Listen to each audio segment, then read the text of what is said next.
इमरान खान तोशाखाना बाबति ग़लति बयानी कई, ॼाणी वाणी हक़ीक़तूं लिकायूं ऐं कूड़ो बयान जमा करायो। इमरान खान मूजिबि सुखड़ियूं 2 करोड़ 15 लख 64 रुपयनि में ख़रीद कई वयूं, पर बैंक अकाउंट में रक़म सुखड़ियुनि जी मुक़रर क़ीमत सां हिक जहिड़ाई नथी रखे। Election commission PTI chairman Imran Khan खे तोशाखाना रेफरेंस में नायल करार ॾियण बाबति तफ़सीली फ़ैसिलो जारी करे छॾियो। समूरनि मेंबर्स जी सही सां जारी थियल 36 सुफ़नि ते ॿधल फ़ैसिले में चयो वियो आहे त इमरान खान ग़लति बयानी कई ऐं करप्ट प्रैक्टिस में मुलविस रहियो। कैसे आइन जे आर्टिकल 63(1) ते नायल करार ॾिनो पियो वञे। ग़लति बयानी करण ते इमरान खान खे 3 साल कैद ऐं 1 लख रुपयनि जे ॾंड जी सज़ा थी सघे थी।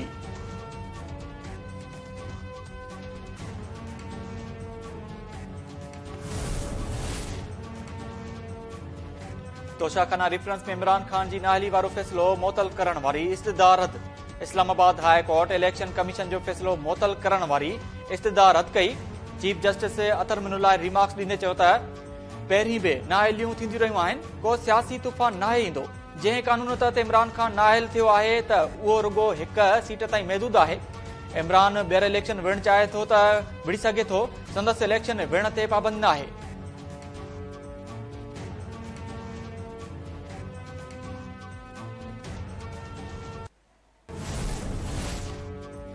तोशाखाना मां शयूं वठणु ॾोह न आहे, पर वठी असासन में ज़ाहिर न करणु गुनाह आहे।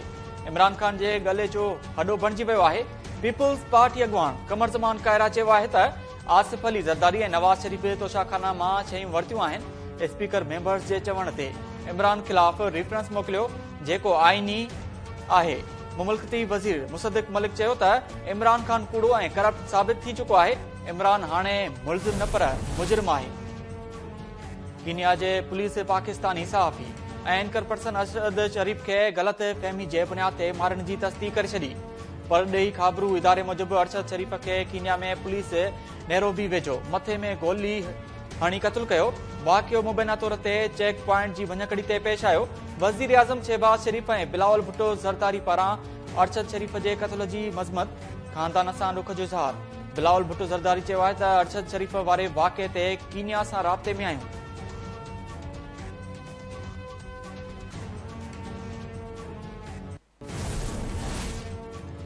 पाक फौज पारां सीनियर सहाफ़ी अरशद शरीफ़ जी वफ़ात ते ॾुख जो इज़हार। ISPR पारां जारी कयल बयान में चयो वियो आहे त अरशद शरीफ़ जी कीनिया में वफ़ात ते ॾुख में वरतल आहियूं। ॾुख जी हिन घड़ी में अलाह ताला अरशद शरीफ़ जे वारसनि खे सबुर अता फ़रमाए।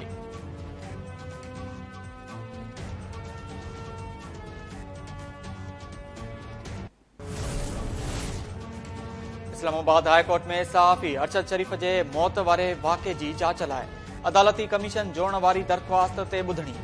वारसनि खे घर वज़ारत ऐं परॾेही वज़ारत जे आफ़ीसर सां मुलाक़ात कराइण जो हुकुम। वारसनि सां सहकार करण जी हिदायत। सुभाणे ताईं रिपोर्ट बि तलब।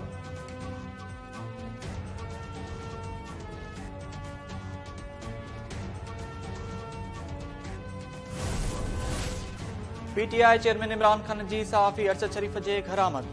वारसनि सां ताज़त। इमरान खान वाक़े जी जांच लाइ अदालती कमीशन जोड़ण जो मुतालबो कंदे चयो आहे त अरशद शरीफ़ जे क़त्ल ते सदमो पतो आहे। कैसे सच ॻाल्हाइण जी क़ीमत मिली।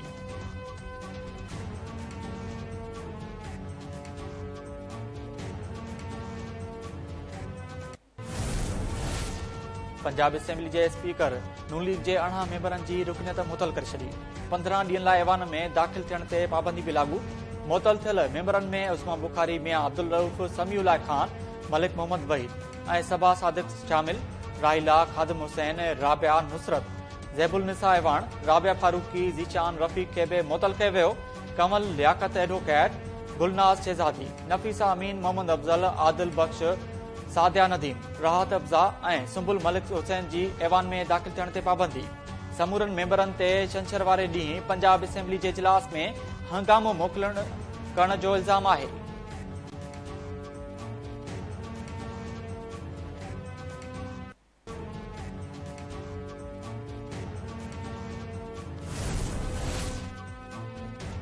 इस्लामाबाद जी दहशतगर्दी टोड़ अदालत कलम 144 जी भञकड़ी ऐं सरकारी कम में मुदाख़लत वारे केस में पीटीआई चेयरमैन इमरान खान जी 31 अक्टूबर ताईं ज़मानत मंज़ूर करे वरिती।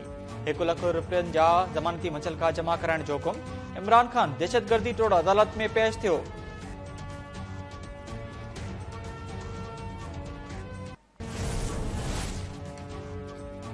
सुप्रीम कोर्ट ऑडियो लीक जी जांच लाइ पीटीआई चेयरमैन इमरान खान जी दरख्वास्त एतराज़ लगाए वापस करे छॾी।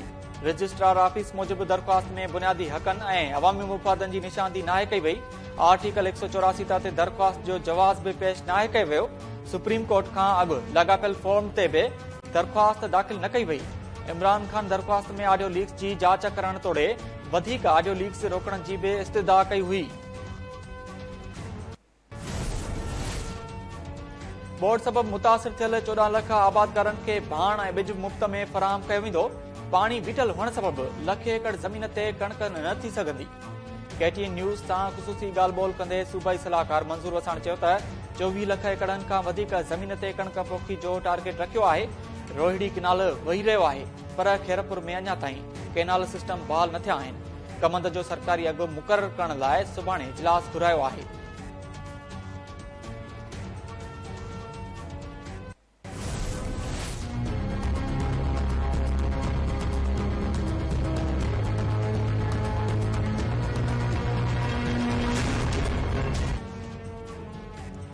तवानाई वारे वफ़ाक़ी वज़ीर खुरम दस्तगीर पारां बोर्ड सबब सिंध जे बुॾीवल शहर कैन शाह जो दौरो।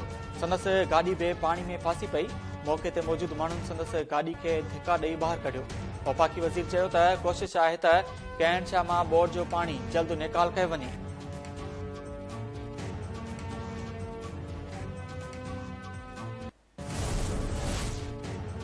वॾे वज़ीर ॿारनि खे पोलियो जा फुड़ा पियारे मुहिम जी शुरूआत करे छॾी। मुराद अली शाह चयो आहे त पाकिस्तान अञा पोलियो खां पाक नाहे थियो। पोलियो जे ख़ात्मे लाइ असांखे हिक ॿिए सां सहकार करणो पवंदो। गुज़िरियल 2 सालनि खां सिंध में को बि केस साम्हूं न आयो।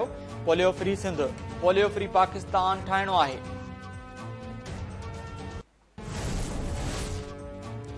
सिंध में पैरामेडिक्स पारां रिस्क अलाउंस ख़त्म करण ख़िलाफ़ एहतजाज जारी। पैरामेडिक्स ओपीडीज़ जो बाइकाट कयो। पोलियो मुहिम जो भी बाइकाट करे छॾियो। ओपीडी जे बंदश सबब मरीज़ सख़्त परेशान। मुख़्तलिफ़ शहरनि में पैरामेडिक्स पारां मुज़ाहिरा करे धरना बहिया विया।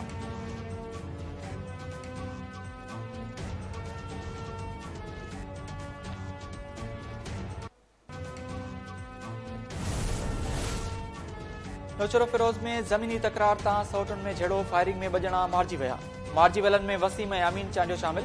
लाश अस्पताल मुंतकिल। गोलारची में ज़मीनी तकरार तां भाइटनि हथां चाचो क़तल। वार्ड नंबर 3 में भाइटनि गोलियूं हणी चाचे हकीम मक्सी खे क़तल कयो, जवाबदार फरार।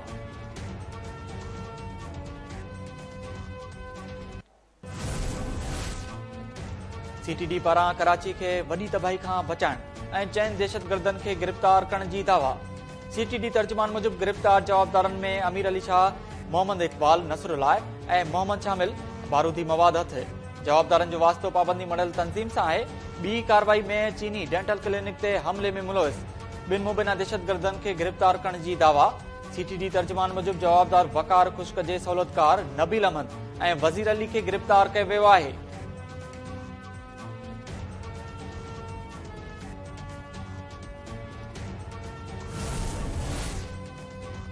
सिंध में मलेरिया, डेंगी ऐं गैस्ट्रो ते ज़ाब्तो न आयो। मेड़ में वधीक 3 ॼणा फौत। वाटसन जो लाश रखी धरणो। बोर्ड मुतासिर अली शेर सोलंगी ऐं संदसि मासूम डोटे इरशाद सोलंगी गैस्ट्रो ऐं मलेरिया वगे दम ॾिनो। ॻोठाणनि ऐं वाटसन लाश रखी धरणो हुयो। मामले जी जांच कराइण जो मुतालबो।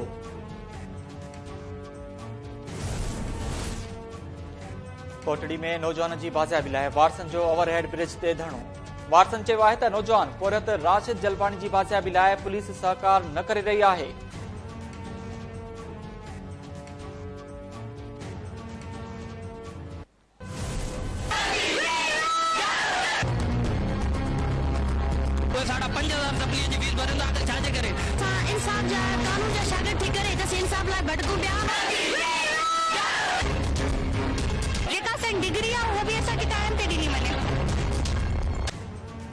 जामचोरो में सिंध यूनिवर्सिटी सां भाॻियल ला कॉलेजनि जे शागिर्दनि जो इम्तिहानी स्लिपुनि जी फीस में वाद ऐं वक़्त सिर इम्तिहान न वठण ख़िलाफ़ वाइस चांसलर ऑफिस आॾो धरणो।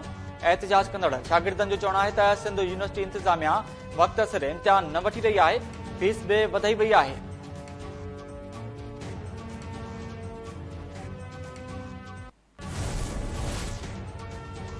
ठुल जी अदालत कारां इल्ज़ाम हेठि आयल मासूम ॿारड़ी ऐं संदसि पीउ खे तहफ़ुज़ फराहम करण जी हिदायत करे छॾी। अदालत बाड़ी ते वॾे रिसां करण इल्ज़ाम हणंदड़ संदसि मामे ऐं ॿियनि जवाबदारनि खे गिरफ़्तार न करण तां पुलिस ते कावड़ जो इज़हार। जवाबदारनि खे गिरफ़्तार करे पेश करण जो हुकुम।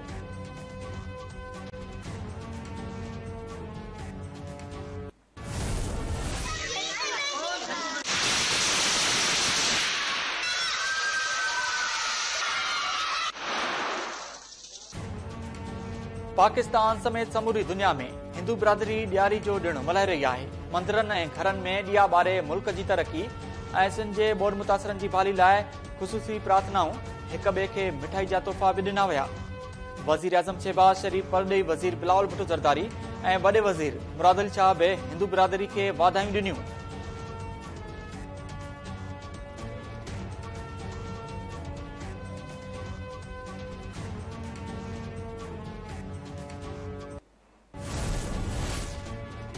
T20 वर्ल्ड कप जी ग्रुप 2 जी मैच में बांग्लादेश नेदरलैंड के 9 रन्सुनि तां शिकस्त ॾेई छॾी। बांग्लादेश 8 विकेट्स ते 144 रन्स ठाहियूं। नेदरलैंड घुर्बल टारगेट हासिल करे न सघी 135 रन्सुनि ते ऑल आउट थी वई। ॿी मैच में ॾखण अफ्रीका ऐं ज़िम्बाब्वे में मुक़ाबलो जारी।